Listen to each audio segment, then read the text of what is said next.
buenas noches, bienvenidos a estos tiempos modernos de Intereconomía, este programa que a partir de hoy, todos los días a las 9:30, vamos a dedicar a hablar de historia y de cultura. Solo 20 segundos, puesto que es el programa inaugural, para contar un poco de lo que se trata. La historia se hace todos los días, pasa todos los días y la recordamos todos los días. Nada de lo que ocurre en nuestra vida cotidiana se explica sin la historia, y en el debate público muchísimo más. Eso justamente es lo que vamos a hacer aquí. ¿Hablaremos de historia universal? Sí, y de la del siglo XX en particular. Y de historia general, sí, y de la de España en particular. Pero trataremos de estar siempre a lo que vaya dando de sí la actualidad, porque todos los días en la actualidad surgen elementos de polémica, de debate que se refieren a la historia, y aquí vamos a separar el trigo de la paja. Hoy, como no podía ser menos, estamos en 2017, empezamos por el gran acontecimiento del que es centenario, la revolución rusa, que además ha sido materia de polémica de actualidad en los últimos días. Para ello contamos hoy con un invitado extraordinario, buen amigo, al que además todos ustedes conocen muy bien, Fernando Paz. ¿Qué pasó en la revolución rusa? ¿Fue, como decía aquel concejal podemita de Madrid, la más hermosa de la historia, en la que solo hubo 5 muertos? ¿Qué fue exactamente la revolución rusa? Vamos a verlo. El 7 de noviembre de 1917, 25 de octubre según el calendario juliano de la Rusia ortodoxa, tuvo lugar la Revolución Soviética, un acontecimiento que iba a transformar la historia universal porque llevó al poder a una ideología, la comunista, que pretendió imponer su sistema totalitario en todo el mundo. ¿Cómo fue posible? ¿Cómo llegaron al poder los comunistas, encabezados por su líder, Vladimir Ilich Ulyanov, alias Lenin?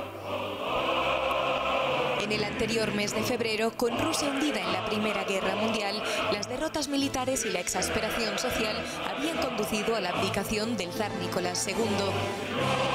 Se hizo cargo del poder un gobierno provisional presidido por el liberal Kerensky, pero mientras tanto, los comunistas habían explotado el descontento popular, creando por todas partes consejos llamados soviets, que empezaron a preparar su propia conquista del poder. Kerensky pensó que para poner orden en el interior era preciso antes ganar la guerra en el exterior. Ordenó una gran ofensiva, pero fue un fracaso. Un sector del ejército, dirigido por Kornilov, intentó un golpe de fuerza. Fue el pretexto que necesitaban los comunistas para mostrarse como defensores del Estado. Los soviets derribaron a Kerensky y se hicieron con el poder. La facción más revolucionaria de los vencedores, la de los bolcheviques de Lenin, anuló toda oposición. Instauró un nuevo gobierno que teóricamente daba el poder a los consejos de soldados, obreros y campesinos, los soviets, pero que en realidad estaba controlado por el partido que enseguida adoptaría el nombre de comunista. Se iniciaba así una de las dictaduras más largas y sangrientas de todos los tiempos. Una de las dictaduras más largas y sangrientas, efectivamente, de todos los tiempos. Fernando Paz, bienvenido. Muchísimas gracias por estrenar el Tiempos Modernos de Intereconomía. Es un auténtico placer. Pues un placer y un honor, la verdad. La revolución más hermosa de la historia, decía el concejal Sánchez Mato. Bueno, la verdad es que fue la revolución seguramente más importante de la historia, pero la más sangrienta al cabo, más que la más hermosa, ¿no es así? Sin duda ninguna, la ideología marxista-leninista ha sido sin duda ninguna la que ha producido un mayor número de muertos en la historia universal, de modo directo, sin entrar en otras consideraciones. Es difícil establecer el número de personas muertas por las dictaduras marxistas, pero en fin, una valoración creo que no excesiva. La situaría en torno a los 100 millones de muertos. No sé qué hermosura podrá encontrar el concejal podemita en esto, pero la verdad es que como para considerarlo, ¿no? El acontecimiento al que se refiere normalmente es el acontecimiento, digamos, fundacional de aquel movimiento que es la toma del Palacio de Invierno, que bueno, en realidad fue un poco una mascarada más. Había un regimiento de cadetes, si no me equivoco, y nada más, ¿no? Y punto. Pero claro, es que hubo un antes y un después. Y el antes de la toma del Palacio de Invierno empieza probablemente con el asesinato de Stolypin, muchos años atrás, un ministro que probablemente era la única persona en toda Rusia que podía poner orden en el caos formidable de la Rusia de los zares, y hubo un después. Y ese después fue tan sangriento como el principio. Quizá valdría la pena recordar un poco lo fundamental, es decir, por qué fue posible una revolución así, cuando hay que recordar las masas campesinas o proletarias en la Rusia de entonces, que por cierto eran exiguas, porque era todavía una nación fundamentalmente agraria, marxistas no eran. No, no, desde luego.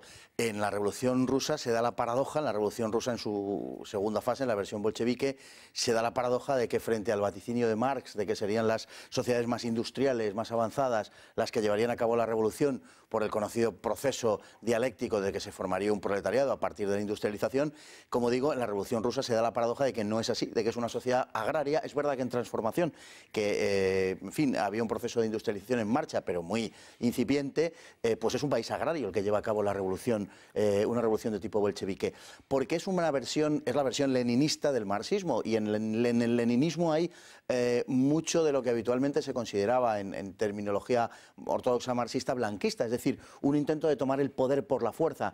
La diferencia fundamental, en último término, entre los bolcheviques y los mencheviques era que los mencheviques, más ortodoxamente marxistas, pretendían que los tiempos, digamos, transcurriesen del modo que Marx había determinado y, por tanto, esperar a que se produjese un proceso de industrialización y su correlato político de república burguesa. Los bolcheviques no estaban dispuestos a tanto, sino a coger el poder en cuanto pudieran. Bolcheviques y mencheviques son las facciones respectivamente mayoritaria y minoritaria, eran nombres que se ponen los bolcheviques, hay que decir, del Partido Socialista, que es el que en aquel momento encarna el Partido Comunista, se llamará pocos meses después, todavía no se llama Partido Comunista.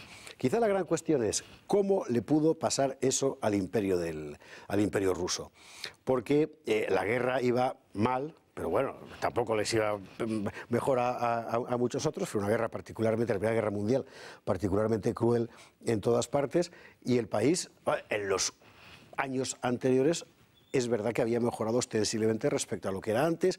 La política de permitir que los campesinos accedieran a la tierra. Hay que recordar que en Rusia se había abolido la servidumbre apenas medio siglo antes.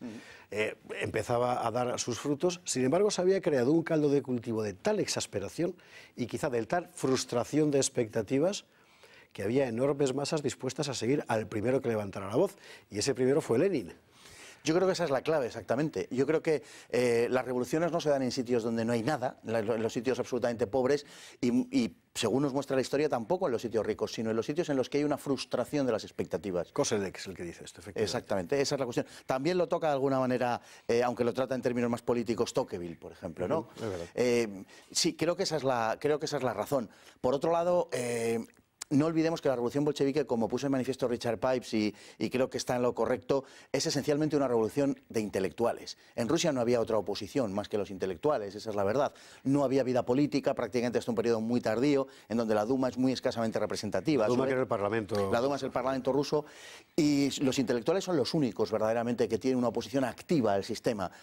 Es la transformación del sistema y la consecuente generación de expectativas lo que conduce a este grupo de gente a ponerse al frente de los primeros, digamos, estertores de representación política, que por no existir otros cauces necesariamente eran caóticos y que dan lugar, por un lado, al doble poder de la República que se proclama en febrero y, por otro lado, a los soviets. Y a su vez, los soviets absolutamente desestructurados, y los únicos que saben hacerlo verdaderamente son los bolcheviques. También por el hecho de que los bolcheviques tenían clarísimos los objetivos, claro, y los demás no. Soviet quiere decir consejo, eso, por así decir, la organización, la arquitectura popular que crea, que estimula el Partido Socialista, todavía no se llama comunista, en un Estado que se ha desmantelado.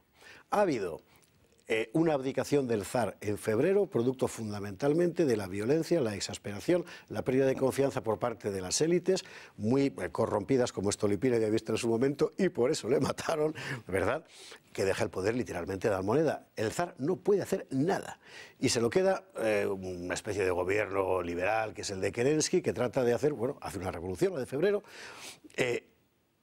le comen la tostada completamente durante ese periodo, y la guerra es la puntilla. Contra lo que pueda parecer es una revolución entonces que, por así decir, va de arriba a abajo. Es decir, son los líderes de los comunistas, en fin, los líderes bolcheviques, los que organizan a una sociedad que ha quedado desarticulada de tal forma que la emplean en su poder. Y los famosos soviets de soldados, campesinos y obreros son en realidad la gente que se ha quedado sin organización, sin orden, sin Estado, la que pasa a obedecer ahora a una nueva jerarquía que son ellos.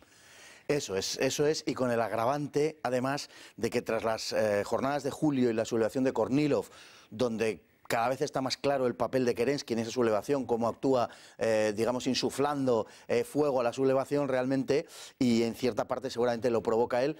Él se ve obligado a llamar a los bolcheviques en su auxilio. Y eso es lo que finalmente catapultará a los bolcheviques a las cercanías del poder. Esa llamada desde el poder, desde el gobierno. Kerensky, como lógicamente acostumbrado a ser la izquierda, pero una izquierda burguesa, una izquierda respetable, una izquierda con vocación parlamentaria, como un poco pasó, y sin extremar el paralelismo, pero como un poco pasó en España con el caso de Azaña, estaba acostumbrado a una determinada ubicación en el panorama político. A los dos les sucedió que fueron incapaces de ver que el peligro no estaba en la derecha, que el peligro esencial estaba en la izquierda.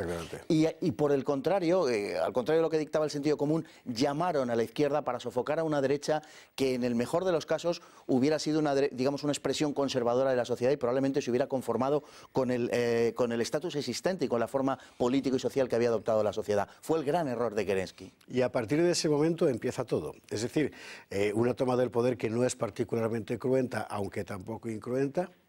Para consolidarlo, desencadena una espiral de muerte que hace que deje de ser la revolución más hermosa de todos los tiempos, evidentemente. Hombre, yo creo que cuando hablaba este señor Sánchez Mato, me parece que se llamaba, el concejal, de los 5 muertos de la revolución bolchevique, creo que se refería, supongo, a los 5 muertos del asalto al Palacio de Invierno, que es un episodio simbólico, importante en ese sentido, pero un episodio al cabo menor de la revolución, ¿no? A partir de ahí se desencadena un proceso que, en fin, no es que costara 5 muertos, es que costó muchos millones de muertos. Y solamente refiriéndonos a la guerra civil, si tenemos en cuenta las hambrunas, los cálculos son muy variables, pero estamos entre 6 y 10 millones de muertos en ese entorno, digamos, de la guerra civil y la época revolucionaria. En fin, no es como para decir que la revolución produjo precisamente 5 muertos, ¿no? Fantástico. Este fin de semana mismo había una manifestación en Ucrania, en las calles de Kiev, de gente del Partido Nacionalista que recordaba a los nacionalistas ucranianos que lucharon contra los bolcheviques en el año 18. Es que, claro, fue efectivamente una guerra civil y un poco por todas partes, pero de esto hablaremos seguramente otro día, porque hoy, para el espacio de este programa, donde lo que se trata es fundamentalmente de responder a preguntas concretas que surgen con el paso de la actualidad acerca de la historia, nos interesaba sobre todo hablar de estas cosas, es decir, si fue o no violenta, si hubo o no muertos, si fue o no hermosa, y tienes 20 segundos para poner la puntilla. Bueno, y decir además que viene de donde vienen este tipo de consideraciones de la revolución más hermosa, pero no olvidemos que este concejal y el partido al que pertenece es un partido que viene impulsando, además con verdadero entusiasmo, la memoria histórica. La memoria histórica que consiste en quitarle las calles a personas justificándolo en que conspiraron contra una república democrática. Eso es exactamente lo que pasó en la revolución bolchevique. Que los bolcheviques acabaron contra una república democrática. Como aquí por otro lado también. Fernando Paz, muchísimas gracias. A nosotros se nos acaba el tiempo, pero mañana más. ¿Mañana de qué hablaremos? Pues probablemente de algo que está muy vinculado a esto, la Primera Guerra Mundial, que fue, en fin, cambió literalmente el mundo como esta revolución soviética. Muchísimas gracias por estar ahí, gracias a ti, Fernando, y mañana nos vemos aquí en los tiempos modernos de Intereconomía.